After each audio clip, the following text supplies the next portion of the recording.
Buenas noches. Hoy estamos con Sergio Massa, quien probablemente no necesite ninguna presentación, pero es bueno hacer un recorrido de este hombre que en los últimos días en el Congreso de la Nación se convirtió en el hacedor que permitió darle media sanción al acuerdo de diputados con la renegociación con el Fondo Monetario Internacional como presidente de la Cámara de Diputados. Él es fundador del Frente Renovador, se unió a la coalición del Frente de Todos con el objetivo de desalojar a Mauricio Macri del sillón de Rivadavia, y en su rol terminó convirtiéndose, podríamos decir, en el mayor constructor de consensos, tanto dentro de su coalición como fuera de su partido. Con un perfil altamente dialoguista, conciliador, es quien genera los vínculos con la oposición y con los otros diferentes actores políticos de la misma coalición, que a veces están enfrentados, como por ejemplo sucede hoy entre el presidente y la vicepresidenta. Comenzó su militancia política en la extinta UCD de Álvaro Alzogaray, fue diputado nacional por la provincia de Buenos Aires y por el Partido Justicialista, y durante el gobierno de Néstor Kirchner estuvo a cargo de la ANSES, hasta el año 2007, cuando se presenta candidato a intendente de Tigre, arrasando en ese momento en aquellas elecciones. En el 2008, a pedido de Cristina Kirchner, deja la intendencia para ocupar el cargo de jefe de gabinete tras la renuncia casualmente de Alberto Fernández. Luego de las elecciones legislativas de 2009, rompe con el kirchnerismo para volver a la intendencia de Tigre, y en el 2013 arma su propia fuerza política, la actual, el Frente Renovador, en el que aglutina kirchneristas en aquel momento en la diáspora, macristas, sexualdistas, exradicales. Y así accede nuevamente al cargo de diputado. En el 2015 anuncia su candidatura presidencial, quedando como la tercera fuerza en aquellas elecciones. Luego de afirmar que nunca más volvería con los Kirchner ni con el kirchnerismo, finalmente resolvió que era más favorable para su carrera política aliarse con Alberto Fernández y sumar los votos de quienes por primera vez lo hicieron ingresar a la política, es decir, el Partido Peronista tradicional. Es partidario de dejar la idea de la grieta como sistema de acumulación política en la Argentina para ir en búsqueda de consenso, y es crítico además del Poder Judicial. Está casado con Malena Galmarini, con quien tiene 2 hijos, y sigue viviendo en la localidad en la que nació y en la que es intendente. Y este reportaje comienza con esta pregunta. Sergio, ¿cómo fue esa tarea de dialogar con las diferentes facciones del Frente de Todos, con la oposición, para lograr el acuerdo? ¿Cómo fueron esos días? ¿Dormías? ¿No dormías? No dormía, no. No, me despertaba de noche inclusive. Por ahí se me ocurrían cosas de cómo abordar a uno o a otro y me las anotaba, me las reenviaba a otro teléfono que tengo. ¿Como una forma de anotador? Como una forma de anotador pero no, me costó dormir bastante. Más que nada porque sentía el peso de la responsabilidad, ¿no? De la responsabilidad institucional. El sábado, previo al Zoom de Juntos por el Cambio, ¿por momentos pudiste ser pesimista, decir la oposición va a venir a votar en contra? ¿En algún momento pensaste que podía suceder? Fue un domingo. El domingo fue el Zoom, digo el sábado, claro. Cuando ya conocía la... El domingo a la mañana no tengo por qué ocultarlo, porque recorrí todo el espinel de los distintos grupos de Juntos por el Cambio. Tenía clara la enorme voluntad y responsabilidad con la que Morales y el radicalismo encaraban este tema. Tenía claro también que había mucha firmeza y determinación en la coalición cívica. Había hablado con Miguel Pichetto, lo cual me daba cierta tranquilidad. Me quedaba la duda de que... ¿De él mismo o de Macri?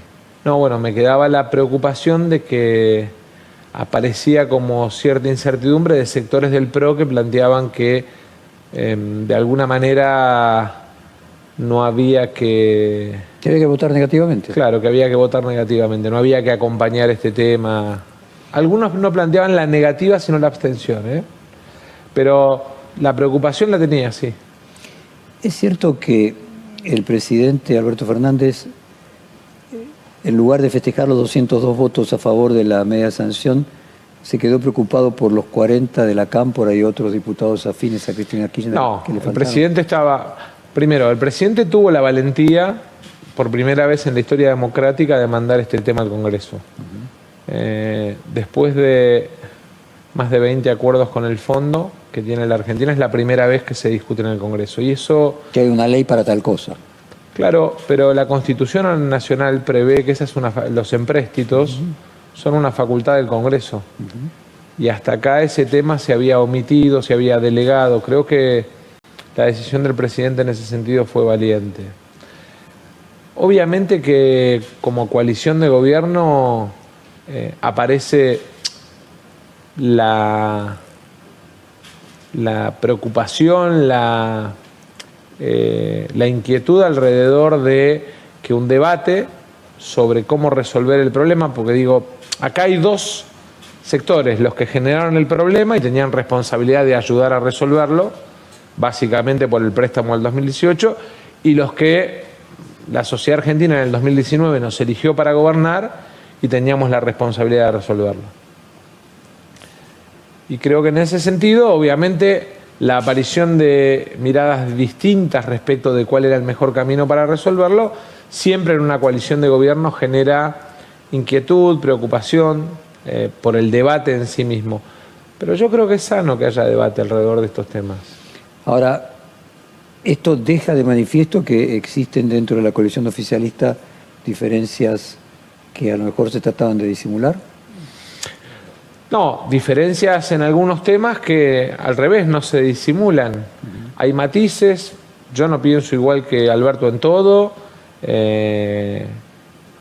ni que Cristina en todo, ni Cristina piensa igual que yo, ni que Alberto, y eso no significa ni más ni menos que eso, que podemos pensar distinto, pero ser parte de una coalición de gobierno y cumplir cada uno con su responsabilidad institucional. Vos mencionaste, por ejemplo, en el caso de la reelección de los intendentes, vos votaste en contra. Yo voté en contra. Tus diputados votaron en contra. Los 12 diputados nuestros votaron en contra, pero para no quedarme en mi gestualidad personal, yo lo que dije ahí es, cuando nosotros votamos contra la reelección indefinida de los intendentes, nadie nos marcó, ni nos señaló, ni significó una crisis de convivencia en la coalición.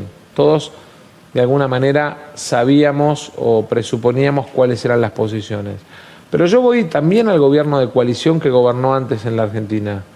Yo me acuerdo los insultos de Carrió Mazot cuando levanta a los legisladores en el tema de ley de partidos políticos y la coalición cívica no los vota. Me acuerdo que el PRO, el justicialismo y el radicalismo y el Frente Renovador habían acordado una ley de Ministerio Público que el Ejecutivo le impulsa a Macri en ese momento y que, digamos, se frena por rechazo de la coalición cívica. O sea, nos tenemos que acostumbrar que en las coaliciones existen denominadores comunes pero matices de opinión y que no es grave.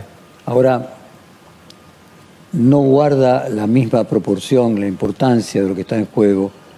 Era crucial, no era lo mismo. La ley del Ministerio Público que puse de ejemplo recién también era crucial y significó cruces de opiniones, pero no la ruptura de una coalición. A ver, y también entendiendo que puede haber una necesidad política y una ética de la responsabilidad. Dentro del PRO hay una narrativa que es que Macri nunca estuvo en desacuerdo con aprobar el acuerdo con el fondo y que esas versiones de que él abogaba porque no se aprobase eran infundadas y felicitación luego a los diputados posterior a la votación, son todos parte de que tratan de disimular las diferencias. Es comprensible que dentro de una coalición traten de disimular las diferencias. Se parecen mucho cuando los que no son halcones y algunos de los halcones del PRO tratan de mostrar un Macri más equilibrado a ustedes tratando de mostrar una Cristina Kirchner, un Máximo Kirchner más... No, yo no trato de mostrar nada, digamos, porque no oculto que, de hecho, digamos, es inocultable por el resultado de las votaciones, ¿no? Pero vos lo justificás que está bien que sea una coalición... que en algún tema haya opiniones distintas, ahora, claro. Este no es un tema, a ver, yo no diría solo crucial, urgente. Así lo tomé y así lo resolvimos. Más allá de que, digamos, pueda haber opiniones distintas dentro de la coalición. Ahora, yo sabía cuál era mi responsabilidad. Darle a la Argentina una salida a un grave error del gobierno de Macri y a un fracaso de un programa del fondo. Esa era mi responsabilidad. Entendiendo la diversidad de opiniones que teníamos, sabía que tenía que construir el mayor nivel de acuerdo posible. Y trabajé para eso. Déjame hacer una comparación de dos sectores de los extremos. O sea, Miriam Bregman en las exposiciones dijo: Macri está feliz, consigue que el Congreso avale su estafa y consigue que no se lo nombre. Y por el otro lado, Javier Milei diciendo: fueron intensamente cuestionados los acuerdos de lo técnico, lo moral, acusando al gobierno de tomar esta deuda. El hecho de que estos dos sectores tengan esa posición, que coincida al mismo tiempo con la posición de los sectores más extremos dentro de las coaliciones. ¿Qué quiere decir? Quiere decir que los que están en el centro están en lo cierto, con esa idea de que la verdad está en el medio, la gran vía del medio. Yo tengo la convicción, lo de la gran avenida del medio después le dedicamos un párrafo, pero yo tengo la convicción de que hay temas que son de Estado, que no pueden tener mirada partidaria o mirada interesada desde lo electoral o desde la encuesta, ¿no? Y que se tienen que discutir con franqueza, cada uno exponiendo su posición con franqueza, pero con una ética de la responsabilidad, entendiendo que en este caso había 45 millones de argentinos que lo que necesitaban era certidumbre.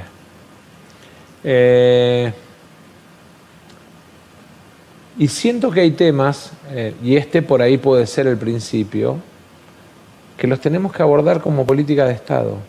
Yo creo de verdad que, aprovechando que este no es un año electoral, tenemos que construir el germen de acuerdos de políticas de largo plazo alrededor de todo lo que es agroindustria, alrededor de todo lo que es hidrocarburo y minería, alrededor de todo lo que es el turismo, digamos, como generación de empleo y de inversión en la Argentina, a todo lo que es inversión pública e inversión privada, todo lo que es obra pública y obra privada, por lo que dinamiza nuestra economía, a temas educativos y de ciencia y tecnología, porque hacen a las futuras generaciones.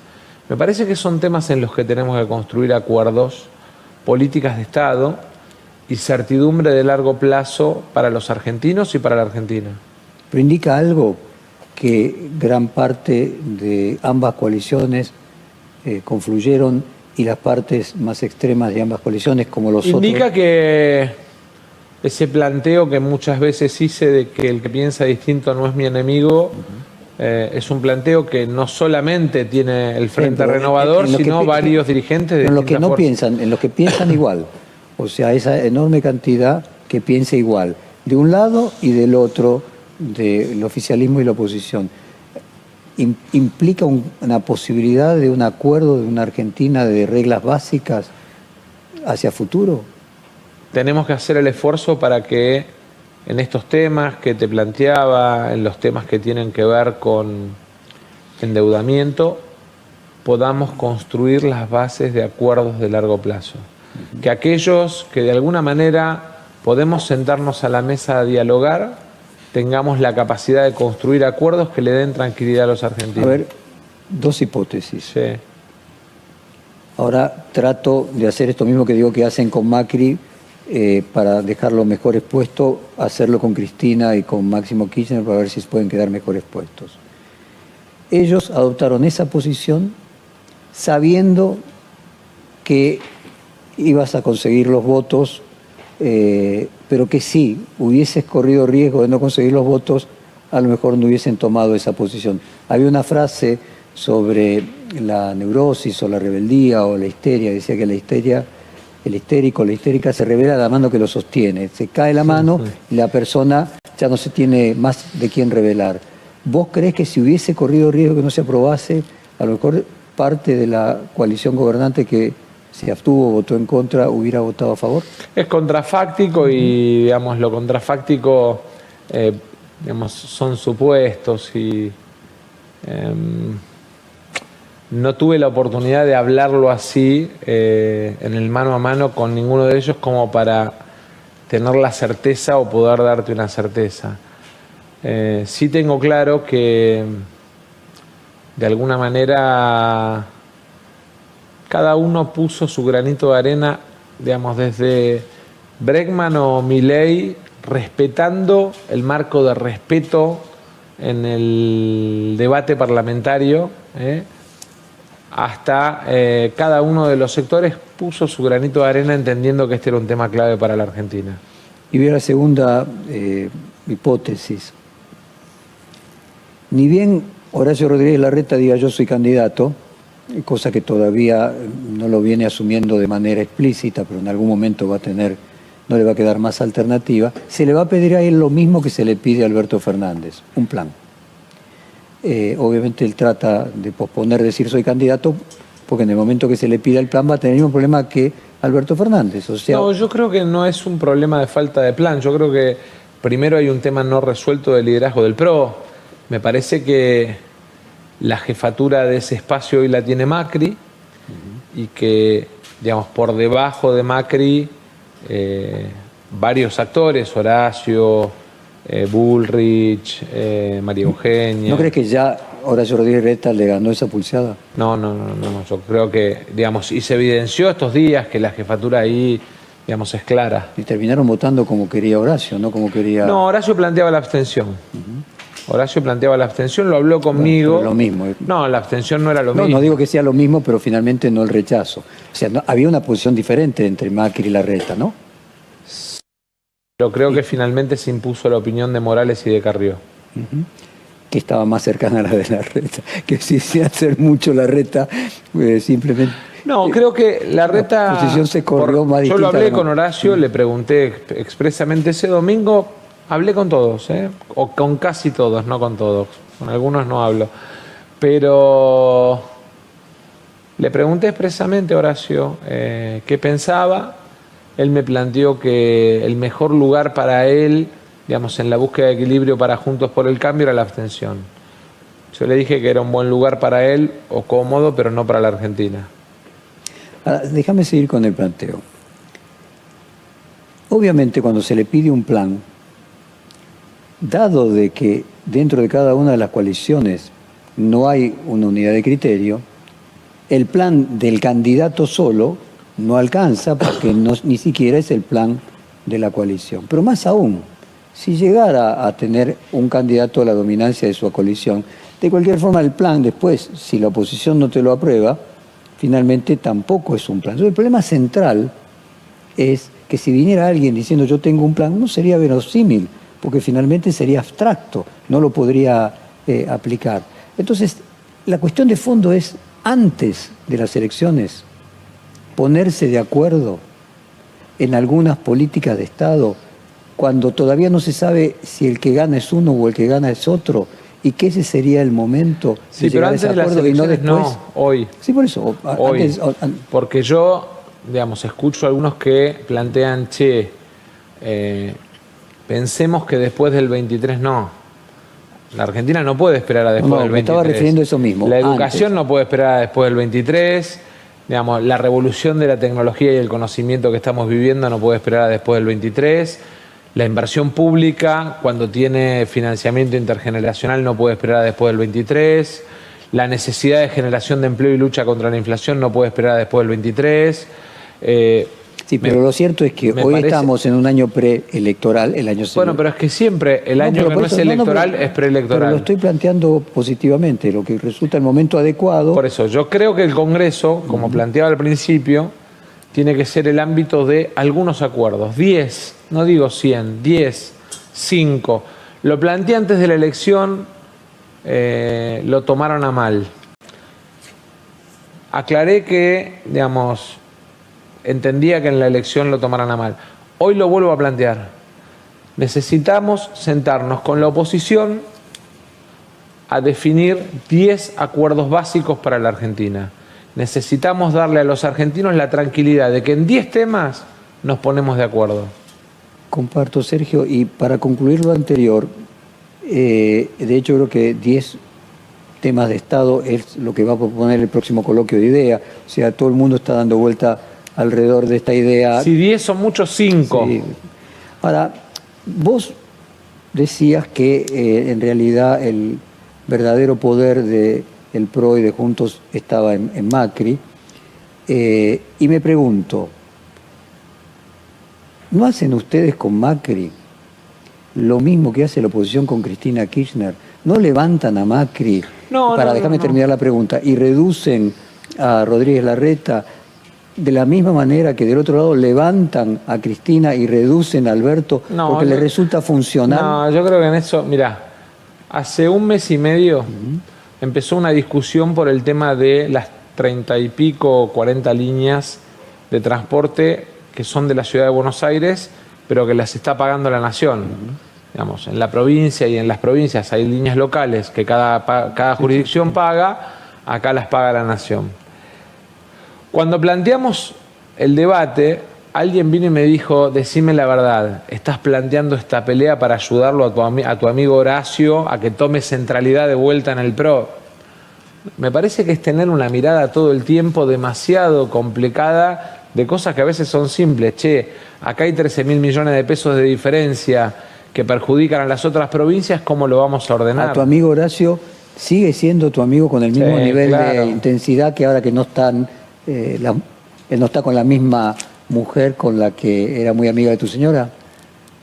Esas cosas a veces distancian un poco. Distancian los vínculos, pero tratamos de que sí. ¿Cómo imaginas que van a ser las revisiones trimestrales desde el punto de vista electoral? En la medida que se vayan acercando, ¿crees que se van a atravesar sin mucho estrés? ¿Crees que van a terminar siendo utilizadas electoralmente? Bueno, ahí lo que vamos a ver es si el fondo tiene vocación de verdad de hacer un trabajo técnico o si pretende influir políticamente. Si el fondo pretende influir políticamente, la Argentina va a responder políticamente, o el Frente de Todos va a responder políticamente.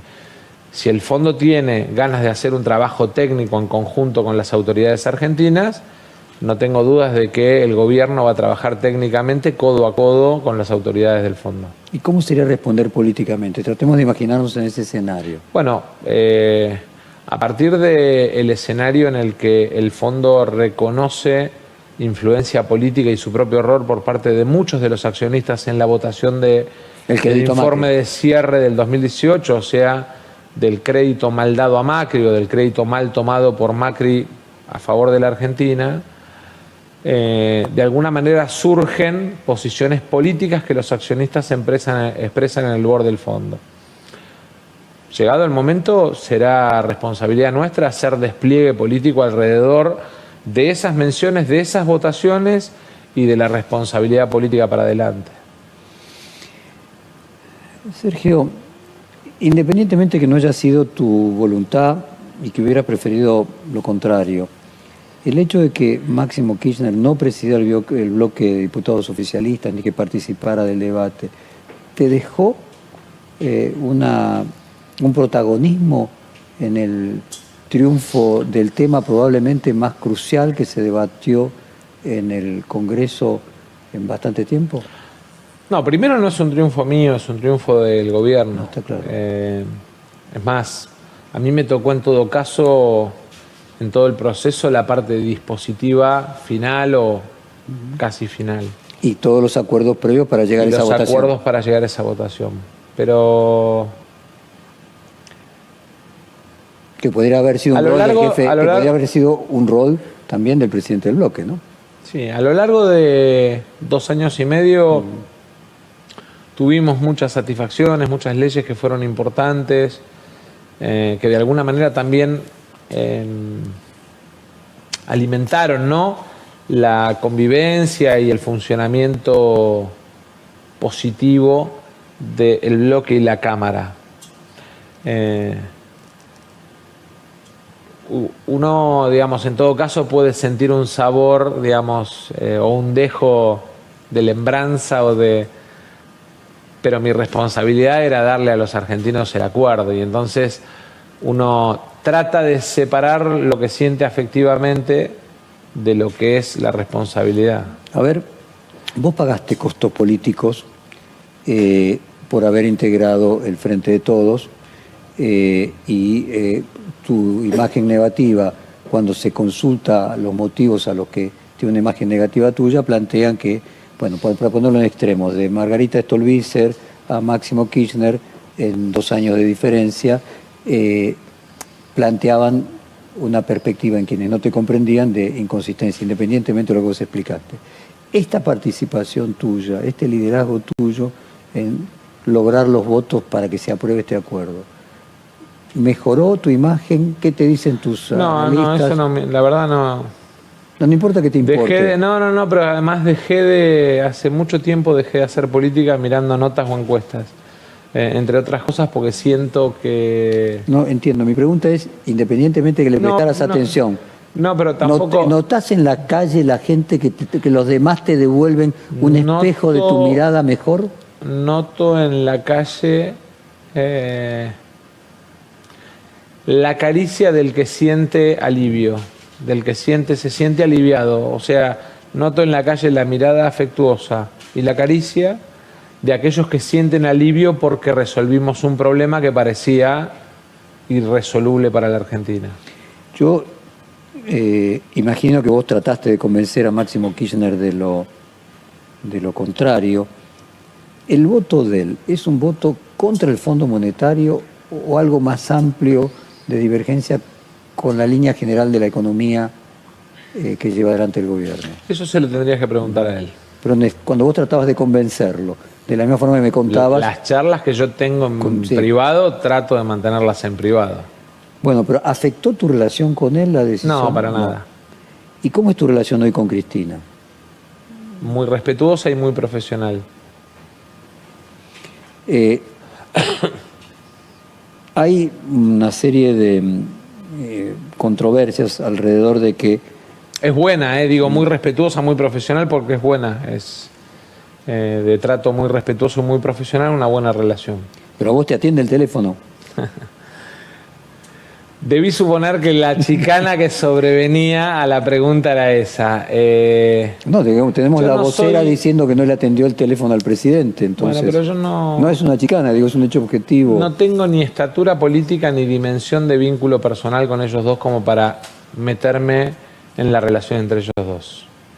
Es un tema, digamos, si hay una mesa, digamos, si institucionalizamos la mesa del Frente de Todos y hay un ámbito político donde discutimos, digamos, las partes del Frente de Todos respecto del rumbo, sí siento que tengo la responsabilidad de opinar, convencer, influir. Ahora, si de lo que se trata es de una relación de dimensión personal humana, no, yo voy a lo político. De lo que conozco, que hablo con ellos, no hablo para afuera porque es parte, diría, de lo que me permitió tejer acuerdos como el que tejimos para esta votación. Aprendí a no hablarme encima y creo que eso es algo que... No entiendo, y déjame que te modifique el planteo de la pregunta y que vaya por el tema de lo político. Uno interpreta que si la vocero dice que la vicepresidenta no atendió un llamado del presidente, pasa a ser un hecho que tiene algún significado dentro de la alianza, un deseo del presidente de mostrar cierta autonomía o marcar cierta hora de distancia. Tiene una consecuencia política, no es un tema personal entre dos amigos que tenían todo su derecho de poder pedir privacidad. En este sentido, digo, ¿vos creés que vamos a una etapa en la cual la coalición gobernante marca de manera más ostensible las diferencias que antes trataba de disimular? No, creo que terminada esta discusión, como está terminada, corresponde que tengamos la capacidad entre cuatro paredes para terminar con esta manía de los off the record y de los trapitos lavados al sol, que tengamos la capacidad de sentarnos... La ventaja de esto no es off the record, o sea, aquí no, por supuesto. Vos hablaste, creo que de los machos del off the record, ¿no? Sí, usé una frase vieja de un funcionario de la provincia, pero en realidad muchas veces escucho cosas que ponen en boca del presidente, funcionarios que no hablan, y después voy y le pregunto, che, Alberto, ¿vos pensás esto? ¿Vos dijiste esto? Me dice, no, la verdad, ni idea. Y esas cosas lastiman la convivencia. Entonces, yo no tengo problema en hablar y decir ¿Tengo mis diferencias con Cristina? Las tengo. ¿Tengo mis diferencias con Alberto? Las tengo. ¿Dónde las resuelvo? Cara a cara. No en los medios. Y cuando tengo una posición distinta, como fue Nicaragua, Venezuela, la liberación de presos, la discusión alrededor de la reforma judicial, la discusión, digamos, alrededor de la posición argentina frente al inicio de la guerra de Ucrania, digamos, o de Rusia contra Ucrania, la planteé públicamente. Porque yo vine al frente de todos como un espacio, digamos, que de alguna manera sumaba determinada visión de la Argentina y del mundo, y no no pretendo perderla. Y una representación de un sector que no estaba representado ni por Unidad Ciudadana ni por el peronismo tradicional. Ahora, no, yo lo estoy planteando políticamente, en la idea de que vos como mediador, de hecho lo que surge es que vos fuiste el que le dijiste a Alberto que llamara a Cristina cuando Cristina no la atendió. O sea, vos cumplís un papel dentro de una coalición. Lo que yo le dije a Alberto... De puente. Por eso, pero lo que yo le dije a Alberto o lo que pude hablar con Cristina en privado, siempre lo voy a sostener en el ámbito privado, porque una parte de... Bueno, algo debe haber salido en el ámbito público, porque no, esto de que no digo que sea tuyo, pero no que de vos... mi parte, porque cuando uno revisa, ¿no?, los errores y lo que no tiene que volver o lo que tiene que corregir, digamos, parte de mi falta de tamaño o de carácter institucional tenía que ver con a veces violar, digamos, lo que es el mano a mano y la discreción que requiere ese mano a mano. Entonces tengo que aprender, digamos, y es un aprendizaje de todos los días, a respetarlo aún cuando el periodista que puede suponer o saber algo se enoje. No, no me enojo, no, queda tranquilo. Para concluir ese tema, Andrés Larroque sostuvo que dejaron a la presidenta sola. Ahí hubo un exceso de interpretación de que la dejaron sola. ¿Vos crees que nunca se la dejó sola? ¿Tu propia opinión de cuál fue la reacción del gobierno frente al tema de las piedras en su oficina? Yo estuve a los poquitos minutos que pasó lo que pasó. Lo primero que hice cuando llegué al lugar es decir: pidan las cámaras de afuera. Porque era muy llamativo que el foco del ataque al Congreso estaba justo en esa esquina. Muy llamativo. Tiene 150 metros de frente y el grupo que atacó se apostó en esa esquina. Entiendo que la Policía Federal tiene el adentro del Congreso y cumplió su papel. Entiendo que la Policía de la Ciudad tiene el afuera del Congreso y empezó a cumplir su papel cuando le exigimos. Y me parece en todo caso que lo más importante es que cada uno de nosotros individualmente tenga la capacidad de denostar la violencia como método de expresión política. ¿Y cuál podría ser lo hecho a propósito en ese sentido? Decís, no tengo ni idea, ¿Tenés alguna conjetura? No hice el análisis finito, pero sí me llamó la atención. Tiene 150 metros de ancho esa calle. ¿Pero alguna conjetura a partir de te resulte sospechoso? Es que es muy raro que el Congreso tenga 150 metros de frente y haya 3 bombas de pintura que señalan un lugar y un grupo que se aposta justo sobre ese lugar, ¿no? Déjame entrar al tema económico. Vos le propusiste al presidente votar el texto del acuerdo sin el programa económico de Martín Guzmán, y quiero entender tu visión sobre el plan económico de Martín Guzmán. Bueno, a ver, son cosas distintas, ¿no? La ley necesitaba de un fuerte consenso. Yo tuve una charla con el staff del fondo y entendía que la mejor forma de darle un consenso fuerte más grande al programa de facilidades extendidas, que es el contrato que estaba firmando la Argentina, reemplazando el stand-by de 2018, era dejando planteada en la ley 3 núcleos. El primero, que esta ley reemplazaba, digamos, o este programa venía a sanear el fracaso del stand-by del 2018. La segunda, que, digamos, de alguna manera el Congreso convalidaba el contrato o el programa de facilidades extendidas, el programa que Argentina estaba suscribiendo. Y el tercero, que el Poder Ejecutivo quedaba en facultad de implementar las políticas para llevar adelante este programa. Esos tres objetivos se cumplieron en el texto de la ley y eso para mí era lo más importante y además lo que entendía, por mis diálogos con la oposición, por mis diálogos con economistas que habían renegociado deuda. Estuve charlando con Roberto, por ejemplo, con Labaña la semana anterior, con Martín Redrado, con Álvarez Agís, con un montón de economistas para preguntarles a todos la opinión. Por mis diálogos con la oposición, con los economistas, por mi diálogo con el staff del fondo y además por el trabajo que, digamos, con el Poder Ejecutivo desarrollamos respecto de la arquitectura jurídica. Entendíamos que lo que estábamos sancionando era más que suficiente para que la Argentina pudiera avanzar en el paso que estaba dando. En ese sentido, digamos, no es que estuvieras en contra del plan económico, eso queda claro. No es que estuviera en debate el programa, sino que el programa, la sociedad argentina nos votó a nosotros para un programa. Nosotros creemos en el desarrollo federal de la Argentina, digamos, y tenemos una mirada distinta Juntos por el Cambio en ese tema. Nosotros creemos en una educación pública gratuita, de calidad e inclusiva y tenemos una mirada distinta a Juntos por el Cambio en ese tema. Creemos que hay un porcentaje del PBI que tiene que ir, digamos, a la inversión en ciencia y tecnología y tenemos una mirada distinta Juntos por el Cambio en ese tema.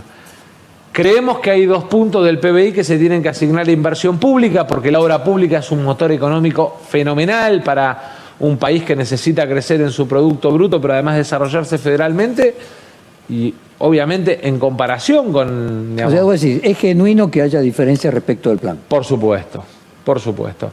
Ahora, todo eso es variables macro. O sea, hubo un error a priori de querer colocar entonces el programa en la ley. Sin duda.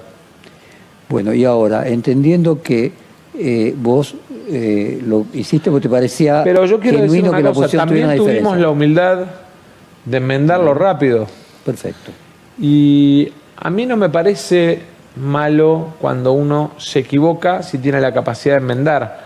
A mí en todo caso me parece malo insistir en el error, ¿no? Ahora, avancemos en el punto. Y respecto del plan, vos, y respecto, si querés, del juicio de la gestión del ministro de Economía, vos decías, yo tengo algunas opiniones distintas de Alberto Fernández. ¿También tenés algunas opiniones distintas del ministro de Economía? Yo creo que la inflación es el gran... dije veneno el otro día, algunos se molestó. La inflación es el demoledor de esperanzas de la Argentina. Y entonces, cuando uno mira que alimentos y bebidas, que frutas y verduras, 70%, febrero, en el conurbano. Digamos.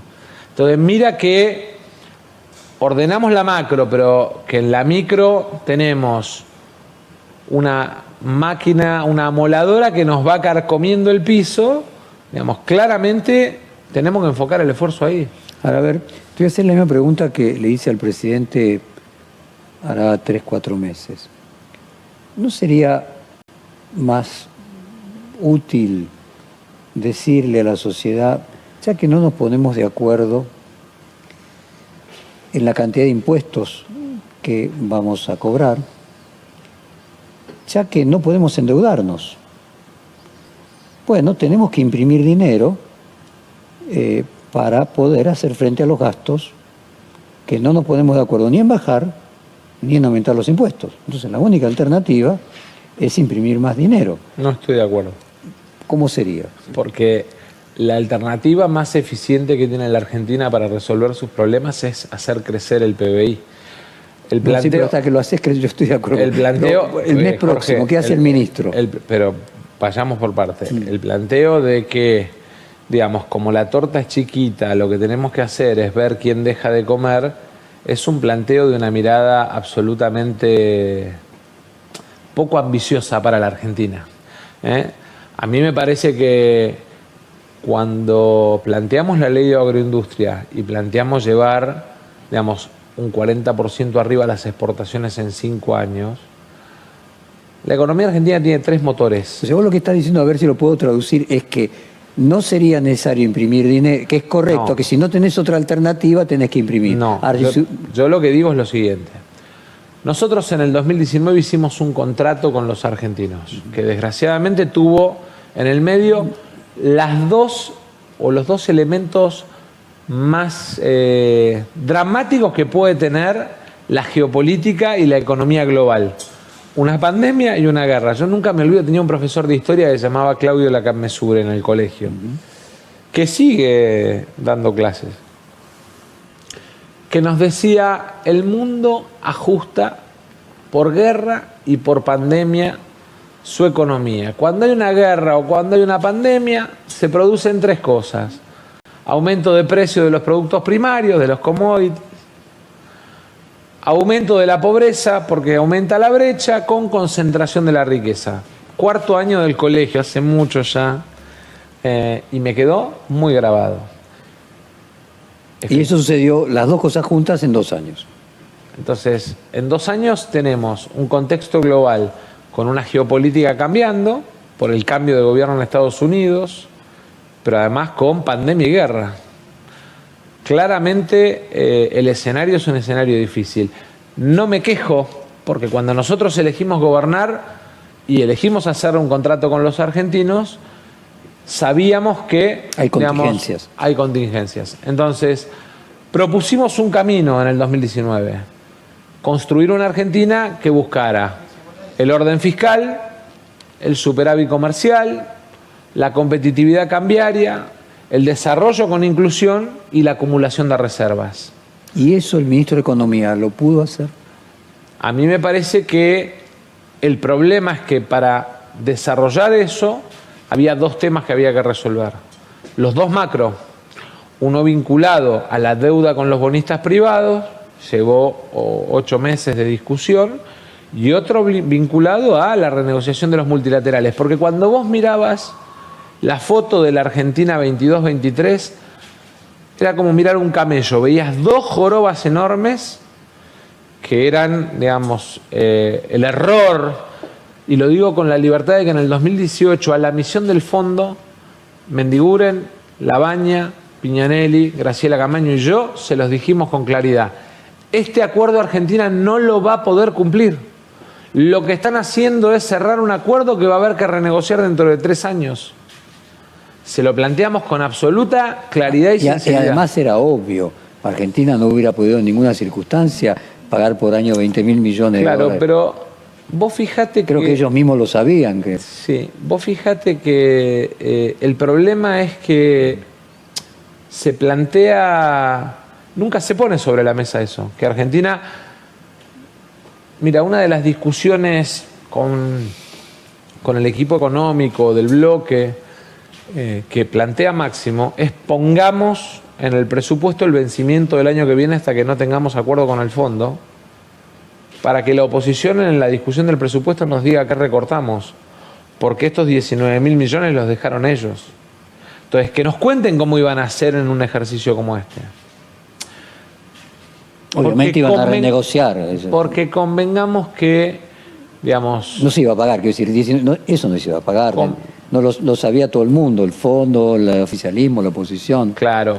El fondo lo admite recién ahora cuando dice... que lo iban a renegociar. El fondo lo admite recién ahora cuando dice el préstamo de Macri fracasó. Digamos, o el préstamo del stand-by del 2018, digamos, fracasó, la anterior administración no cumplió las metas, no cumplió las expectativas. Pero la verdad es que el problema lo tenemos que resolver nosotros como gobierno. Y esto... Bueno, y siguiendo, entonces voy a preguntas puntuales. ¿Crees que, por ejemplo, alguna divergencia? Pues si no pienso igual que Alberto Fernández, ¿en qué no pensás igual que el ministro de Economía? ¿Se tendría que haber acordado en menos tiempo, por ejemplo? Siento que a lo mejor expusimos a la Argentina y al presidente, inclusive en foros internacionales, a dar discusiones de reformas estatutarias, de cambio de programa, que no se iban a lograr. Que por tiempo, la asamblea del fondo, digamos, es dentro de un mes. Entonces, a lo mejor instalar un año esa discusión cuando sabíamos que teníamos este vencimiento nos hizo perder piernas o músculo en la negociación. Pero igual, yo lo que digo es, este es el acuerdo al que podía arribar la Argentina. Y me parece que con el diario del lunes todos somos comentaristas, ¿no? Bueno, otra pregunta entonces, para tratar de entender esas diferencias. Volviendo al tema de la emisión, que es obvio que si vos gastás más de lo que recaudás, tenés que emitir, eso no hay ninguna discusión, ni que entonces si no te pones de acuerdo en cómo recaudar más o cómo gastar menos, tenés que imprimir. Vos lo que decís es que se podría haber hecho, tomar medidas que desarrollaran más la economía, que permitieran recaudar más, agrandar la torta. No, el 21... Sí. Sin crédito externo, porque la Argentina, digamos, recordemos que a Alberto le tocó asumir con la Argentina defolteada en pesos. Yo a veces escucho a algunos actores que hablan de cómo resolverían el problema, digamos, declararon el default en pesos, no en dólares. Y ahora hablan con total impunidad, es increíble. A mí me parece que lo que hay que entender es lo siguiente. Argentina creció más de 10 puntos el año pasado, contra todos los pronósticos. Contra todos los pronósticos. Me acuerdo que en marzo del 2021 yo dije que íbamos a crecer más de 9 puntos y me trataron de loco y me maltrataron públicamente. Pero yo me voy a remitir un poquito más atrás. Diciembre del 2020, estadio único.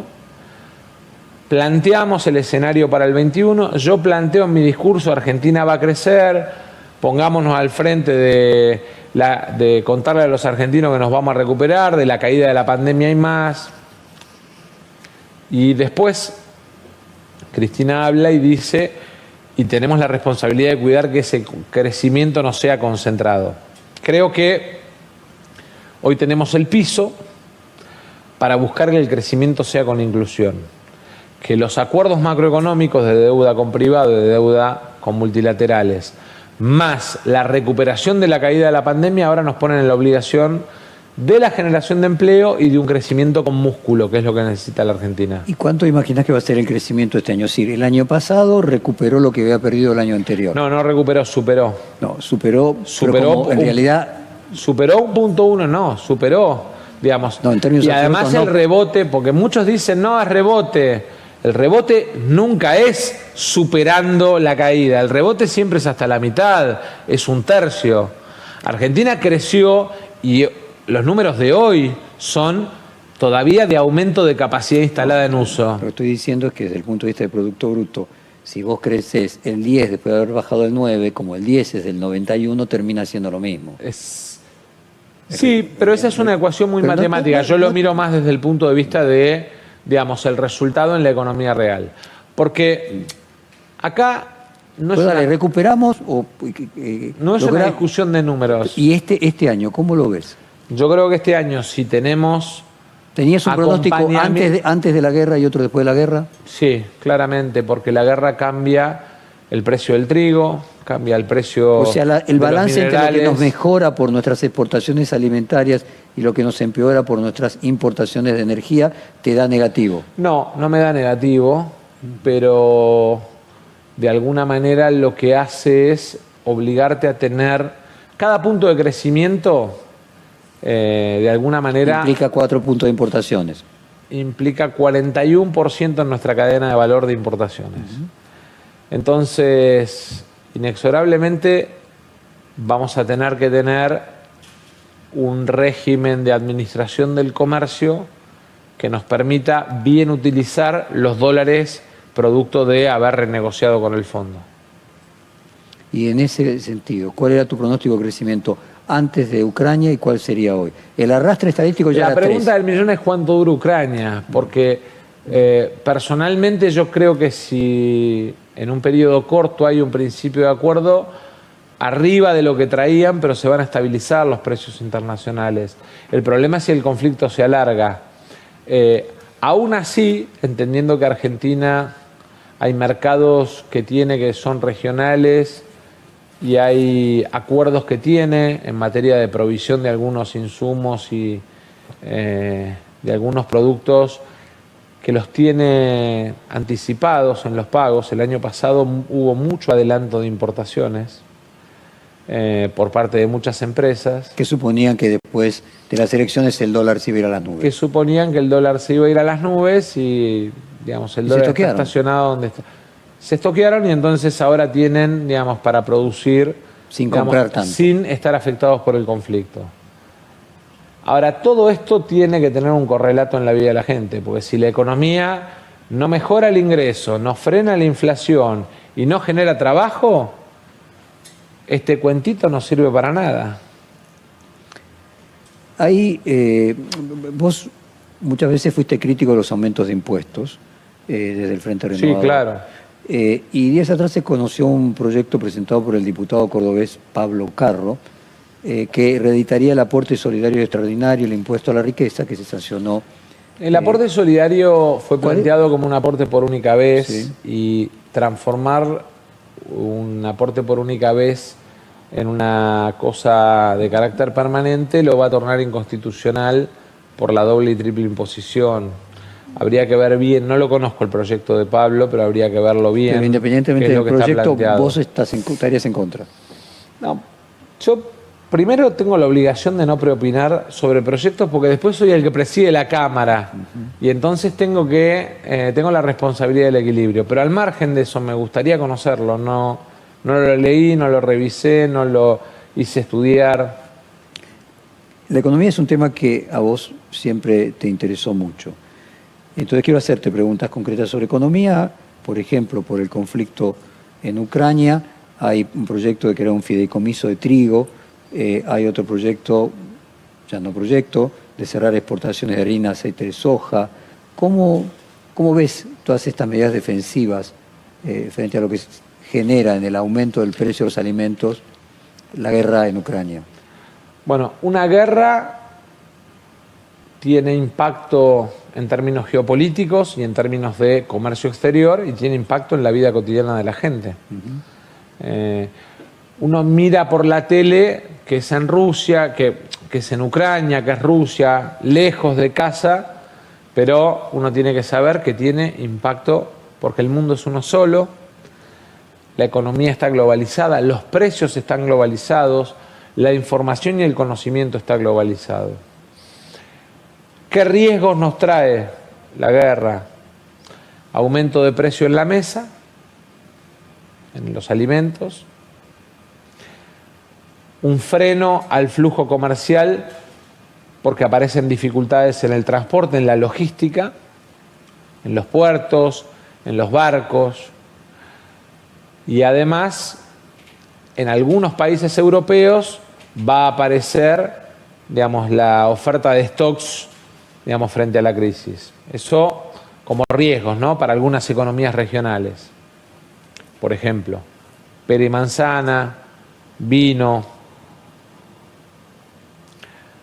¿Qué oportunidades nos genera? Primero, en términos de economía del conocimiento, en términos de mercado turístico, en términos de inversiones en hidrocarburos en un mundo en el que, digamos, la necesidad de gas y petróleo es infinita. Hace poquitos días estuvo el presidente de Dominicana, Luis Abinader, que además debo confesar que es muy amigo personal mío, ¿no? Su obsesión cuando vino a la Argentina, en su reunión con YPF, con Vista, con Pampa, con el presidente, era cómo Dominicana, con su refinería, que hoy es 100% del Estado dominicano, podía transformarse en un actor para la exploración y explotación en Argentina, pagando, trayendo dólares y llevándose no dólares, sino gas y petróleo. Bueno, ese es el mundo al que vamos. Y cuanto más dure la guerra, más vamos a ese mundo. ¿Qué tenemos los argentinos? 3 de las cosas más valiosas para el mundo que viene: proteínas, minerales e hidrocarburos y capital humano. Entonces, sobre esas 3 fortalezas Lo que tenemos que ver es cómo construimos acuerdos para multiplicar nuestra venta de estas tres cosas al mundo. Cómo aumentamos el volumen exportable en gas y petróleo, cómo aumentamos el volumen exportable y la exportación con valor agregado en el sector agroindustrial y cómo exportamos más capital humano. Hoy, la economía del conocimiento ya es el tercer exportador de la Argentina. Ahora, tiene un tope por restricciones cambiarias, por restricciones de inversión. Bueno, tenemos que ver cómo los ayudamos. Sergio, estábamos hablando no solo de las posibilidades de exportar y que los precios sean mejores, sino de las consecuencias que tenía el mercado interno. Yo te preguntaba de cerrar la exportación de harina y aceite de soja. En este ese cierre en realidad es porque si vos estás evaluando bajarle las retenciones al vino, al arroz, a la madera, al tabaco, que son, digamos, economías regionales que quedaron ahí pendientes, pero subirle 2 puntos a la harina de soja y al aceite de soja, que, digamos, corresponde a 5 o 6 empresas de la Argentina centralmente, lo que te puede pasar es que alguien te preinscriba la operación. Entonces, en esos mercados que tienen inscripción de operaciones a futuro se hace un cierre preventivo, que no significa después que la medida se vaya a tomar. Significa que, digamos, es parte del debate. Yo creo que hoy vamos a tener la comprensión y la colaboración de todos los sectores de que el mundo está en guerra y tenemos que cuidar la comida de los argentinos. En ese contexto, con esa amenaza de los precios internos en alimentos, que no es solo de Argentina, vos decías 70% de frutas y verduras, digo, en Brasil tiene un récord de inflación este mes que pasó, inimaginable para los brasileños. Estados Unidos. Pero bueno, concretamente en este mes.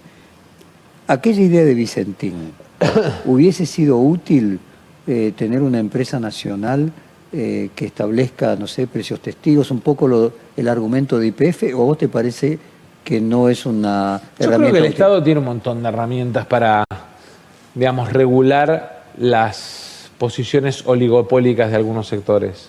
Tiene un montón. El tema es tener, digamos, la certeza de que se usan excepcionalmente y que cuando se usan con firmeza.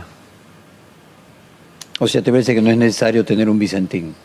Me parece que tenés un montón de otras herramientas con las cuales podés... No, bueno, el fideicomiso, yo te voy al ejemplo del año 2008, crisis de Lehman, caída... No hicimos uno, hicimos 50 fideicomisos. Nos cargaban, no me olvido nunca más, Mariano Yudica me imitaba en el programa de Tinelli y usaba la frase los fideicomisos, digamos, como... Vos tenés instrumentos que hay momentos que tenés que usar para cuidar el bolsillo de la gente. Porque te vuelvo a repetir. Vos decís que una cosa es coyuntural y otra cosa es permanente, que lo de Vicentín hubiera sido permanente. La pelea política se torna abstracta y berreta cuando la gente va al supermercado y se da cuenta que le va todos los días un poco peor. Y eso, digamos, de alguna manera deslegitima a la política. El enojo con la política es que el debate de la política va por un lado y la realidad del empleo y el supermercado de la gente va por el otro. Te voy a dejar planteada una pregunta para después del corte, ya vamos a un corte. Se conoció la noticia de que China está confinando nuevamente a parte de la población por el rebote de coronavirus. En Alemania, por ejemplo, la cantidad de casos está llegando a 280.000 diarios. ¿Temés que pueda haber una cuarta ola que llegue a la Argentina y vuelva a enfriar la economía? Pero me lo contestás de acá a un par de minutos. Ya volvemos.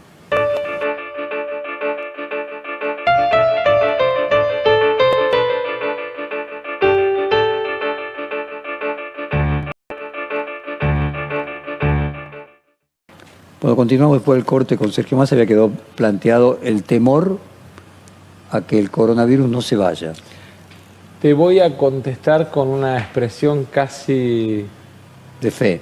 De fe, Dios no quiera. Dios no quiera porque la pandemia hizo mucho daño en vidas, en la psicología. Yo lo veo en los adolescentes que les cuesta hoy, en mi hijo, que le cuesta hoy volver a la cultura de ir al colegio todos los días. En las relaciones humanas, yo no sé si lo notás vos, pero uno va a un brindis, a una reunión social, y hay como un clima de cierta distancia. De cierta distancia, digamos, que es posterior a la pandemia, que para los argentinos sobre todo, que somos abraceros, que somos cercanos, que somos de compartir, es todo un tema. Y después desde el punto de vista económico, ¿no? Obviamente que la pandemia nos hizo daño. Hay actividades que mostraron una capacidad de recuperación fenomenal. Yo miro los números del previaje, la cantidad de millones de argentinos que se movilizaron y que lo usaron, el impacto económico en el sector, y veo de alguna manera que cuando el Estado tiene políticas activas, cuando el Estado pone herramientas, digamos, hasta la situación más difícil, como era la de la gastronomía y la hotelería después de la pandemia, se puede recuperar. Ahora, con decisión política, esas cosas se pueden hacer. Sin decisión política, no se pueden hacer. Déjame entrar en el capítulo Elecciones 2023. Vos, igual que Horacio Rodríguez Larreta, siempre tuvo la aspiración y se preparó para ser presidente. Más allá de que la edad que tenés te da posibilidades de que no sea solo en 2023, hoy, ¿te ves candidato a presidente el año próximo? No. No, porque siento que todavía tengo que recorrer un camino de reconciliación con un sector de la sociedad, porque entiendo que hoy mi responsabilidad dentro de la coalición y dentro del gobierno es demasiado grande como para ponerme mezquino a mirar solo mi futuro personal, y porque además aprendí a disfrutar cada momento que me toca vivir. Me pasé mucho tiempo de mi vida corriendo para adelante, ¿no? Como buscando llegar a un lugar, a una meta, y no disfrutando de cada etapa de mi vida, ¿no? Y hoy tengo... Siempre en el futuro. Sí, y la verdad es que hoy... Y ahora vivís el presente.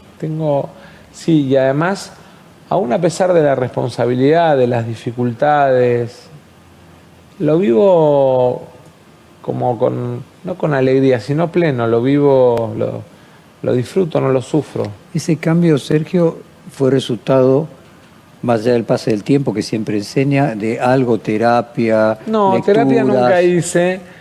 Sí hubo un momento, la muerte de un amigo y el correrme, digamos, de un amigo muy cercano, ¿no? De alguien de mucha confianza, y el correrme... Y de tu generación. Sí. Joven. Sí. Te dio conciencia de la finitud. Y además primero me generó esa cosa de decir, bueno, pero pará, a ver, sos hijo de un inmigrante italiano y de una inmigrante italiana, digamos, de un hogar de clase media, pudiste ir a la universidad, pudiste formarte en un buen colegio, formar una familia, hiciste un cambio de paradigma fabuloso en la seguridad social, fuiste el diputado más joven desde la vuelta de la democracia en la provincia de Buenos Aires, fuiste el intendente más joven de la historia de Tigre. Digo, pará, flaco, disfrutá de lo que lograste, no sigas corriendo. Y eso, muy marcado por la muerte de Diego, de alguna manera me hizo parar y mirar la cosa de otra manera. Bueno, entonces hablemos de quién va a ser el candidato a presidente en 2023. O sea, ¿te parece que lo natural es que sea Alberto Fernández? A mí me parece que pasó una cosa novedosa después de la derrota. Nosotros perdimos la elección del 21 y la sociedad nos mandó un mensaje. Y pasó una cosa novedosa, que es la posibilidad de que la coalición se planteara no en la fricción de la negociación, como fue el cierre de lista del 21, sino en la competencia de las primarias. Entiendo además que el presidente, lo mejor para el Frente de Todos es que el gobierno llegue con nivel de aceptación que nos haga competitivo, y eso... En cuyo caso el candidato natural tendría que ser el presidente. digamos, no sé, yo no creo tanto en eso de los naturales, los no naturales, no me parece además que hoy ni nosotros ni la sociedad, si nosotros no resolvemos el problema de la inflación y no recuperamos ingresos, toda posibilidad de candidatura nuestra va a estar menguada porque no cumplimos con el sueño de que recuperábamos el ingreso. En el gobierno de Macri el ingreso cayó 20 puntos, el poder real del salario cayó 20 puntos. Si nosotros en este periodo que tenemos por delante no logramos recuperar ingreso, la sociedad, la esperanza que depositó en nosotros la va a transformar en frustración, con lo cual me parece que tenemos que poner la energía en eso. Y después, con los dispositivos de la coalición, respetando además que hay una investidura presidencial que fortalecer, que es parte central del dispositivo de la coalición, pero entendiendo también que la coalición necesita de una mesa y de un ámbito para discutir estas cosas, es importante que... Bueno, acá hay dos planos, ¿no? Sí. Por un lado vos decís, mira, si la economía no mejora, quien sea candidato del Frente de Todos no pasa a ser relevante porque las posibilidades de triunfo se achican. No, yo creo que una elección, es un mundo aparte. Creo que nosotros pudimos reestructurar la deuda, pudimos recuperar, digamos, los motores de la economía argentina. Estamos con 6 o 7 leyes que pueden poner reactivación de largo plazo a la construcción, al turismo, al hidrocarburo, a la minería, a la agroindustria, que generan nuevas economías como la del cannabis, como a la automotriz. Argentina fue récord de producción automotriz en medio de la pandemia y uno de los jugadores globales más importantes del sector automotriz. Ahora, todo eso tenemos que hacer que derrame en la vida de la gente. Y me parece que ese es nuestro contrato electoral. Devolverle la esperanza a una sociedad que entre el gobierno de Macri y la pandemia se siente desesperanzada. Sergio, vos decías que hubo un cambio entre el resultado de las PASO y el resultado de las elecciones generales. No, yo decía, después de la elección general en la que perdimos, apareció la posibilidad de que el dispositivo primaria sea una forma de resolver o de dirimir ahí va candidaturas o liderazgos dentro del Frente de Todos. ¿Vos crees que sería útil que hubiese paso para candidato a presidente del Frente de Todos? Sí. Para lo cual tienen que competir algunos candidatos, porque si no, no podría haberlo. Sí, pero... Uno podría decir que el presidente podría ser potencialmente uno de esos candidatos, por lo menos él lo dijo explícitamente. ¿Qué otros, ya que vos no vas a ser candidato? No, yo no dije no voy a hacer nada. No, yo entiendo que en el juego de Fontevecchia está, digamos, el por la negativa sacar la positiva y por la positiva sacar la negativa. No tanto. Soy...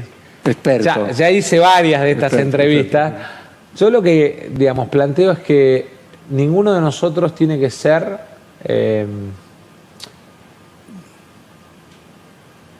un proyecto individual o un proyecto en sí mismo. Todos tenemos que ser parte de un dispositivo que es, en el marco del Frente de Todos y de la unidad del Frente de Todos, la mejor oferta para la sociedad. Ahora, digamos, vos me preguntás, en tu cabeza hoy para el 23, ¿estás a ser candidato? No. Ahora, ¿eso significa que ya descartás? No, ni descarto, ni afirmo, ni nada, porque me parece que es un juego... es por el absurdo, porque es plantearse futurología, porque previamente hay condiciones que cumplir, y esas condiciones son las condiciones que tienen que ver con cambiarle la vida a la gente. Avancemos. Supongamos que se producen mejoras en la economía de la Argentina, y como decíamos antes, si esas mejoras no se producen, parte de la promesa que llevó, llega competitivo. Parte de la promesa que llevó al Frente de Todos al ganar las elecciones, no sería cumplida, y entonces la discusión de la candidatura parece ser abstracta. Pero supongamos que se logra mejorar, se aprueban estas leyes, lo de Ucrania no se prolonga tanto y Argentina logra mejorar. Imaginemos ese escenario. Sí. Claramente un candidato tendría que ser el presidente. Claro, y como... Pero además tiene derecho, ¿no?, a plantearse, digamos, si supera pandemia, guerra, caída del producto, más la catástrofe de deuda que dejó Macri, digamos, me parece que lo asiste el derecho a, Entonces, a intentar, digamos, además gobernar, digamos, en un trance normal, porque en definitiva, digamos, entre el endeudamiento, la pandemia, la guerra. Entonces sigamos con ese planteo. Y que se demostró que es útil que haya PASO porque engrandece al espacio que lleva adelante las PASO, como sucedió en las PASO en la provincia de Juntos. En ese caso, y dado que se trata de una coalición que tiene tres componentes, vos sos uno de ellos, el kirchnerismo es otro de esos componentes, ¿te parece que tendría que haber una fórmula en la que cada uno de estos sectores plantee un candidato mezclada, como hizo en el caso de Juntos, que en Córdoba iba un radical y uno del PRO? ¿Cómo te imaginas que sería sano y útil? A lo mejor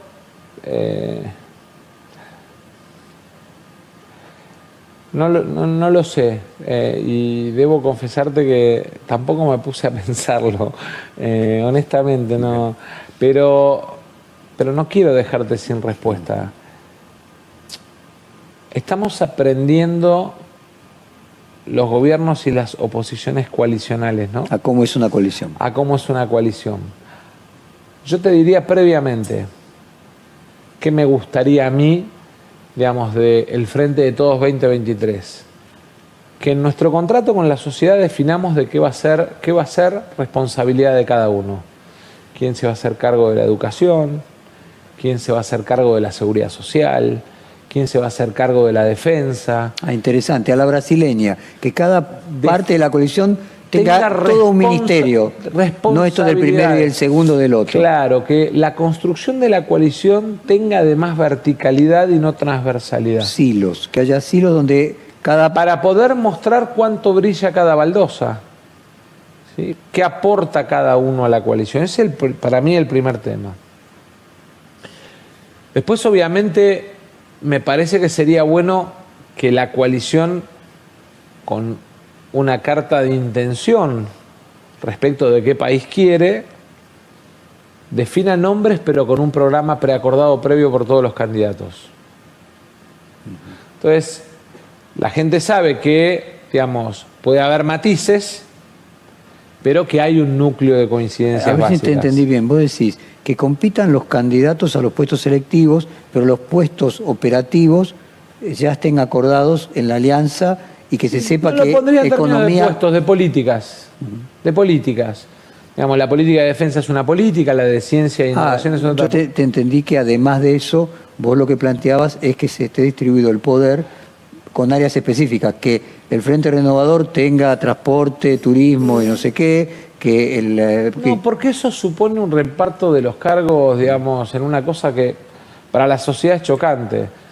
Para mí es mucho más y cuando elevado. Decías, ¿cómo brilla cada baldosa? ¿A qué te referías entonces? A que en la gestión después, a partir de las políticas que se eligen, digamos, cada espacio de la coalición puede mostrarle resultados a la sociedad y a la coalición. Por eso, pero entonces cada espacio de la coalición tendría un sector.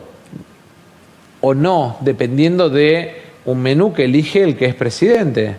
Porque vos le tenés que dar la libertad al presidente de poder elegir sobre un menú.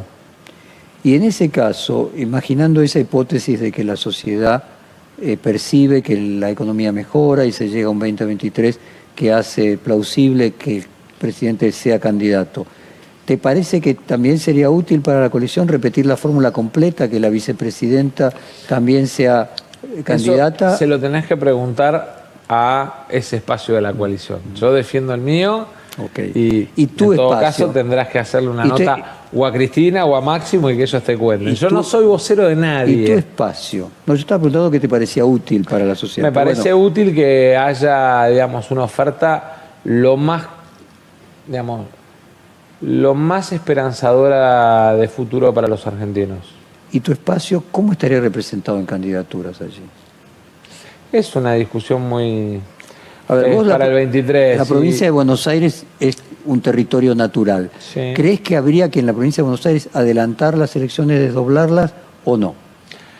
No sé si se puede, no tengo claro, me parece que hay un tema, no sé si legal, constitucional, no es algo que haya mirado, pero sí escuché a alguien en una reunión Nosotros tenemos 12 diputados provinciales y 4 senadores provinciales, además de 14 intendentes del Frente Renovador en la provincia.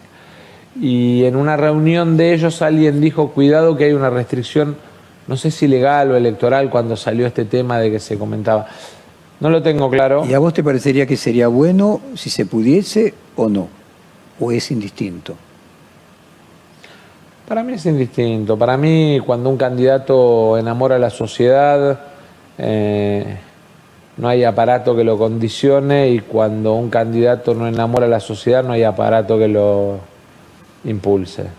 Y por tu experiencia, si uno llega a unas elecciones en las cuales el candidato a presidente a nivel nacional no enamora tanto, y uno tiene una provincia en la que puede ganar si desdobla, ¿es correcto desdoblar?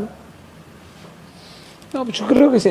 Lo que pasa es que tuve la experiencia de hacer campaña y sacar 22 puntos sin tener, digamos, el aparato provincial y el de las provincias, con provincias unificadas. Y el otro día hablaba con el brujo, con Alberto Beretilnec, y me decía, en mi provincia no tuviste ni lista de diputados en el 2015.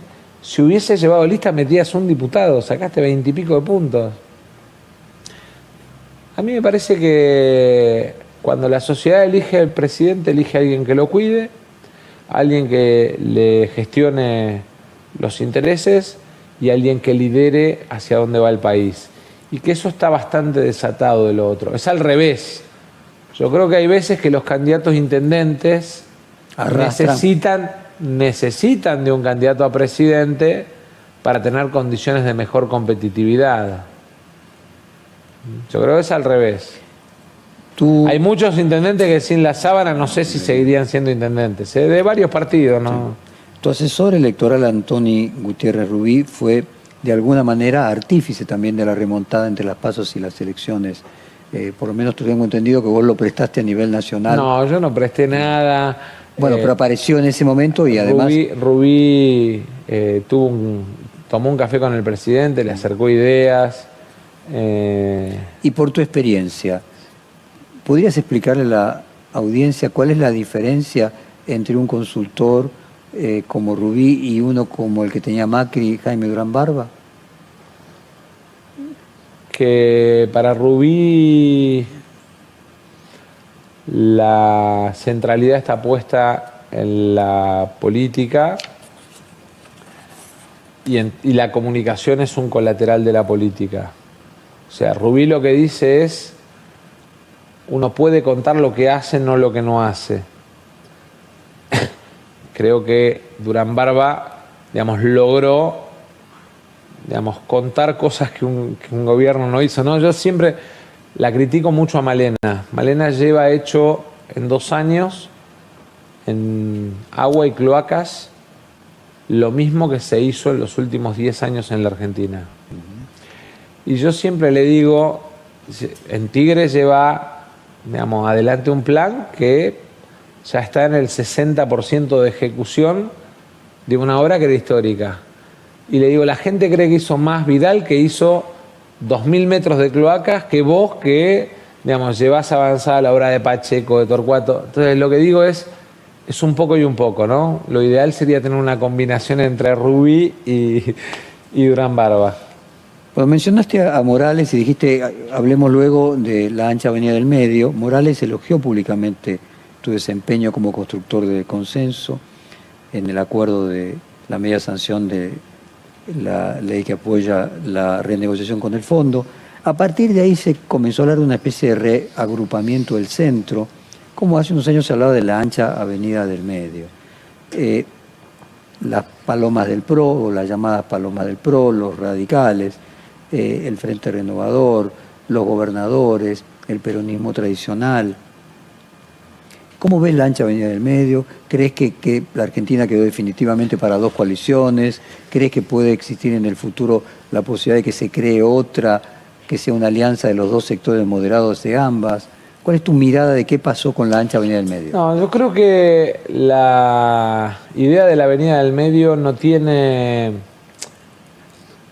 Durante mucho tiempo me criticaron que los límites en mi sistema de relaciones personales con dirigentes políticos de distintas fuerzas era lábil, ¿no? Y me criticaban esa labilidad de poder compartir un asado con Monzó Massot, o de poder compartir un café o un viaje con Morales, o de mi relación con Horacio. Y creo que en realidad ese sistema de relaciones humanas es la que permite construir esos acuerdos que a veces parecen imposibles de construir, como fue en el caso de este acuerdo alrededor del acuerdo con el fondo. Y creo sí que hay en la dirigencia, en mucha dirigencia política, un hastío de la grieta, esta idea de creer que haciendo seguidismo al que grita más fuerte o al que descalifica más se logra algo. Los que descalifican y los que gritan fuerte pueden ser noticia para los medios, pero no cambian la vida de la gente. Y a mí me parece que hay un punto en el cual, si la política no encuentra acuerdos para mejorar la realidad de los argentinos, en algún punto la sociedad, basada en la calentura que le generan esos que gritan, va a terminar echando a todos. Entonces, acá lo que hay que encontrar es instrumentos para entender que hay un ring de debate de las diferencias, pero que ese ring no puede poner, digamos, por delante la pelea de la necesidad de los argentinos de encontrar una mínima solución a su calidad de vida. Eso es decir, que Milei es un llamado de atención a toda la dirigencia política responsable. Absolutamente. Absolutamente. Decime, háblame del contexto internacional. Bolivia, gobernada por el partido de Evo. Perú, Pedro Castillo. Chile, Gabriel Boric. Colombia, Gustavo Petro tiene bastantes posibilidades en un país que normalmente... En Brasil vuelve Lula. Y en Brasil lo más probable es que en octubre gane... Yo no sé si en alguna nota que hicimos anteriormente, me gustaría repasarlo, hablamos de este tema. Hablamos de este tema y vos planteabas... anticipé, digamos, que primero venía un cambio de la administración de Biden respecto de su mirada de América Latina. Que venía más Estado y menos mercado. Ahora, en ese contexto, ¿qué significa una segunda ola de gobiernos en la región que podríamos llamar progresistas o de centroizquierda? Me parece que es la respuesta de la región a las asimetrías. Creo que el problema más serio que tienen los gobiernos de derecha en la región es que les falta sensibilidad y la construcción de un brazo protector de aquellos que se sienten afuera del sistema. Y me da la sensación que la respuesta en cada país es distinta, ¿no? Porque en definitiva lo de Colombia también obedece al final de una época, la época de la doctrina de la seguridad nacional, el Plan Colombia, y la idea de que la izquierda estaba asociada, digamos que era una narcoizquierda, ¿no? Creo que en eso Petro de alguna manera construyó un camino interesante. Igual creo que la elección de Colombia es una elección todavía no terminada. Obviamente, no. Los resultados de la primaria muestran ahí un escenario que puede generar alguna reconfiguración del mapa electoral. En el caso de Brasil creo que claramente Lula tiene más posibilidades de salir. Y además lo que hay es un reconocimiento, yo diría casi una reivindicación de ese Brasil que lideró los BRIC, que internacionalizó sus empresas, que descubrió el presal, que incluyó en la clase media a millones de brasileros. Creo que hay una reivindicación al Brasil potente que lideró Lula, con un dato adicional, que el abrazo de Lula y Cardoso de alguna manera lo que constituye es la idea de, digamos, un Brasil equilibrado pensando en el desarrollo con inclusión. Yo creo que Argentina tiene que encontrar mecanismos para darse 10 años de desarrollo con inclusión, gobierne quien gobierne. Una generación que vuelva a construir la idea que trajo a mis viejos acá la Argentina, ¿no? Del país próspero en el que se puede progresar, en el que se puede comprar la casa. Hay una diferencia en esta nueva ola de progresismo que es un progresismo, podríamos decir, más socialdemócrata, más institucionalizado. O sea, Boric critica a Venezuela y a Nicaragua, tiene la misma posición que vos. ¿Qué diferencia encontrás entre aquella ola y esta, y el propio Lula, que nunca fue Chávez, ni nunca tuvo posiciones, pero de cualquier forma hay un proceso hoy de está todavía más al centro? Hay un proceso de aprendizaje y hay una comprensión de que la grieta no es una enfermedad solo de la Argentina. La idea del amigo-enemigo no es una enfermedad solo de la Argentina. Saltar el amigo-enemigo, saltar la grieta, lo que le da a los países es proceso de maduración y desarrollo. Nosotros tenemos que saltar la enfermedad de la grieta para tener 10 o 20 años de crecimiento y desarrollo, que es lo que necesita la gente para vivir mejor. Que no nos hunda el amigo-enemigo en la dinámica de la inacción o del ida y vuelta, porque parados en la dinámica del amigo-enemigo terminamos avanzando y retrocediendo en las políticas, que es lo que le pasó a América Latina en muchos de los países y en muchos de los gobiernos. Y me parece que... ¿Pero ves un corrimiento, podríamos decir, a la centro-izquierda? Yo veo un corrimiento al centro, frente a gobiernos que por ahí no tuvieron la capacidad de que el Estado le diera respuesta a los ciudadanos que están excluidos. Cuando el Estado está ausente, los ciudadanos en la urna se rebelan contra los gobernantes. Es inexorable. Se te asigna tener muy buenas relaciones con los Estados Unidos. Estados Unidos en estos últimos 20 años dejó de ser una potencia hegemónica, pasamos a un mundo multipolar. Yo creo que no. Yo creo que no. A ver, primero, ¿pasamos a un mundo multipolar? Sí. Pero ya vivíamos en un mundo multipolar. En todo caso, lo que hay es cambio de actores en el escenario respecto de cuál ocupa, digamos, determinado rol u otro. En algún momento Europa... ¿Que China sustituya a la ex Unión Soviética? No, en el medio estuvo Europa. El nacimiento del bloque europeo, para mí, en algún momento equilibró la balanza, y Alemania, digamos, basado en la potencia industrial de Westfalia y Renania, digamos, lideró Europa en un proceso de industrialización que compitió con Estados Unidos. Estados Unidos en ese momento busca en el sudeste asiático y en algunos mercados chinos, digamos, competitividad que no le permitía su escala de derechos y su escala económica a nivel local. Me parece que, digamos, en el medio, China, que planifica a 200, 500 y 1000 años, se dio su propio proceso de desarrollo de, digamos, de alguna manera abrirse a la competencia global, y que esa multipolaridad es una multipolaridad que al mundo le viene bien, porque en definitiva... riqueza, diversidad en armonía. Genera exactamente armonía. Ahora, en esa multipolaridad que vos decís que ya se venía dando, ¿ves que el papel hegemónico de los Estados Unidos va perdiendo fuerza? No, me parece que todavía no, que lo que en todo caso va perdiendo es liderazgo tecnológico. Yo siempre pongo el ejemplo del 5G. Digamos, todos hablan de China y quien compite con los chinos son europeos, y Estados Unidos no llegó al 5G, ahora dicen que van al 6G. Pero la verdad es que, digamos, perdió en algunos temas, en otros no, ¿no? En satélites, en el Internet de las cosas va liderando globalmente.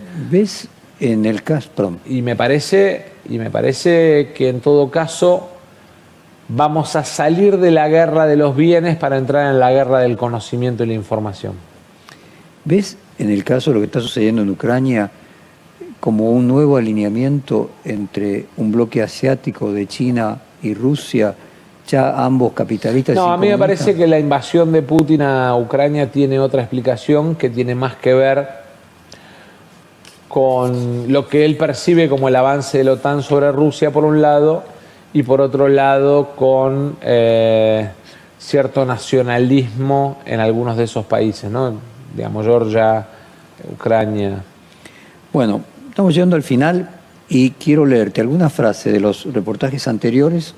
Ya como que lo haya dicho no significa que está bien, es más, puede ser parte del error. Chequear si... No, el objetivo es chequear si seguís pensando lo mismo, si cambió algo. Te voy a leer del de mayo del año pasado. Vos dijiste, Máximo es más parecido a Néstor que a Cristina en su forma de relacionarse. Hoy sigo pensando lo mismo.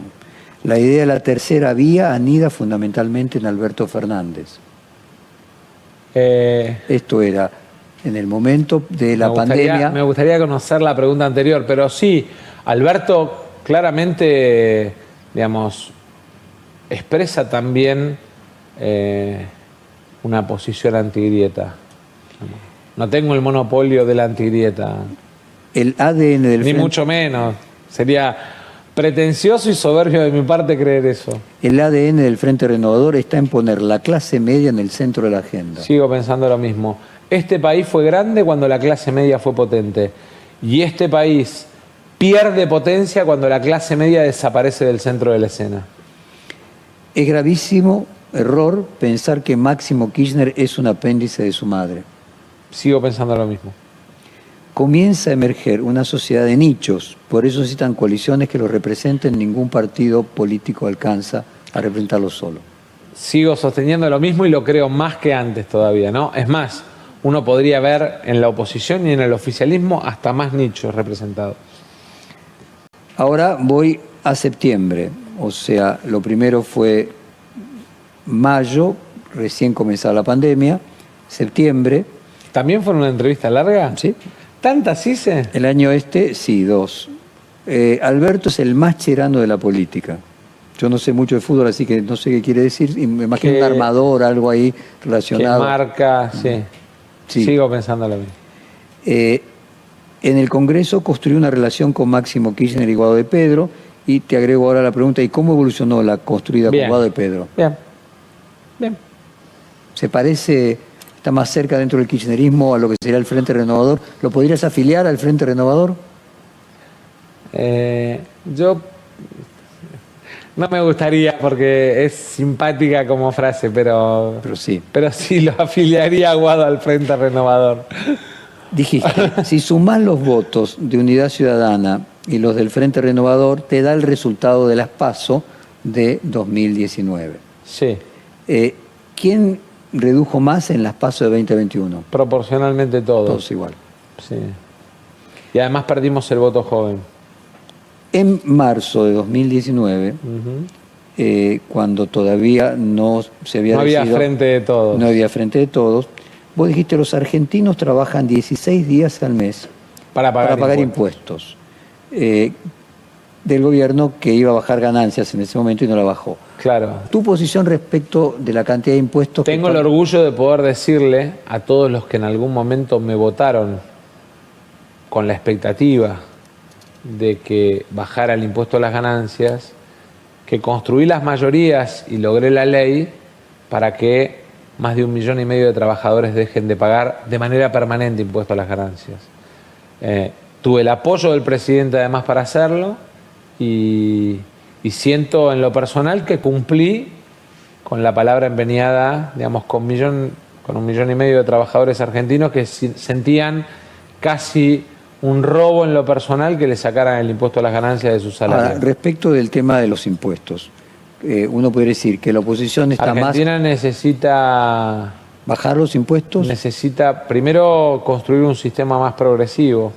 En la Argentina, increíblemente, en términos de ingreso, paga más el que menos tiene. Ahora, en el total de la presión tributaria, ¿la Argentina tendría que reducir la presión tributaria? Argentina tiene que rediscutir su sistema tributario, simplificarlo, bajar la informalidad y bajar la presión tributaria. Y última, ya me voy a octubre de 2017, en ese momento era tu alianza con Margarita Stolbizer, vos pronosticaste que el kirchnerismo iba a ser otro partido intransigente.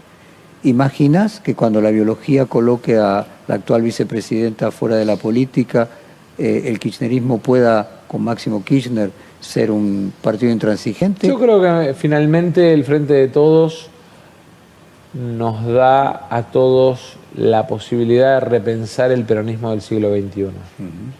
¿Y ves al kirchnerismo definitivamente integrado al peronismo? Todos los que integramos el Frente de Todos tenemos la posibilidad de repensar el peronismo del siglo XXI. Y me parece que en ese sentido repensar algunos conceptos.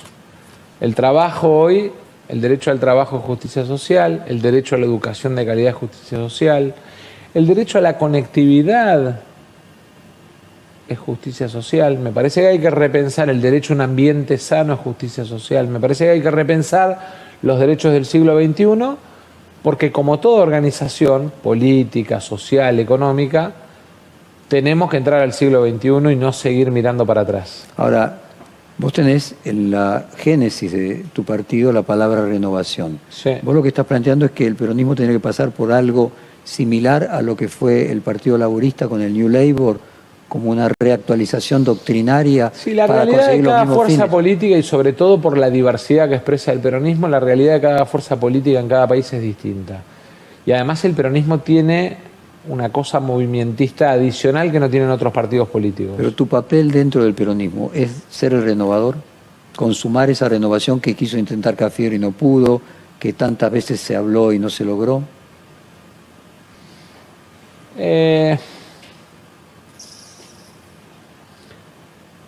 Me parece que en todo caso es darle ideas del siglo XXI al peronismo. No quiero ponerme en un lugar en el que te tienen que poner los otros. En todo caso, digamos, ayudar, digamos, tendiendo la mano a que el peronismo entre al siglo XXI. Sergio, volvemos dentro de un año con otro reportaje largo. Dale. Muchas gracias. Gracias a vos.